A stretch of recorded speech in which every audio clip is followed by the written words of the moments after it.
আসসালামু আলাইকুম। হ্যালো বন্ধুরা, আজ আমি আপনাদের সামনে ওয়াজ টু ওয়ার টু নিয়ে হাজির হয়েছি। ওয়াজ টু ওয়ার টু সাধারণত কোনো কাজ করতে হতো, লিখতে হতো, পড়তে হতো, যেতে হতো, এই ধরনের অর্থে ব্যবহৃত হয়। চলুন স্ট্রাকচারটি দেখে নিই।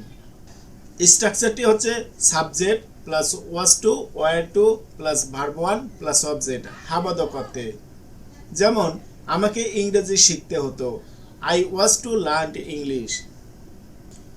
আমাকে বিদেশে যাওয়ার জন্য ইংরেজি শিখতে হতো, I was to learn English for going to abroad. তাকে ভালো চাকরির জন্য ইংরেজি শিখতে হতো, he was to learn English for a good job.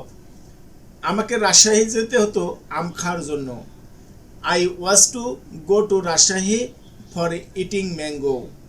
আমাকে তার সাথে দেখা করতে হতো, আই ওয়াজ টু মিট হিম।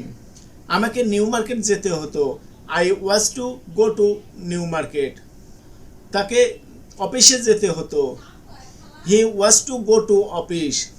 তাকে ব্যাংক থেকে লোন নিতে হতো ব্যবসার জন্য, he was to loan from bank for business. তাকে ইংরেজি শিখতে হতো ভালো চাকরি পাওয়ার জন্য, he was to learn English for a good job. যখনই না হবে তখনই আমরা নিচের স্ট্রাকচারটি ব্যবহার করব। Subject plus wasn't to plus weren't to plus verb one plus object নাবোধক অর্থে। যেমন আমাকে ইংরেজি শিখতে হতো না, I wasn't to learn English. আমাকে লিখতে হতো না, আই ওয়াজেন টু রাইট।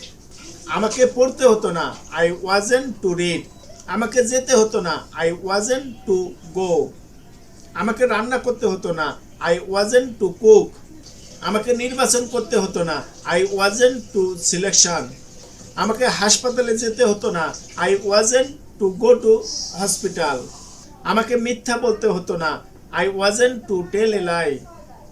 আশা করি বুঝতে পেরেছেন। যদি ভিডিওটি ভালো লাগে তবে লাইক দিবেন, কমেন্ট করবেন এবং বন্ধুদের সাথে শেয়ার করবেন। Thanks for watching.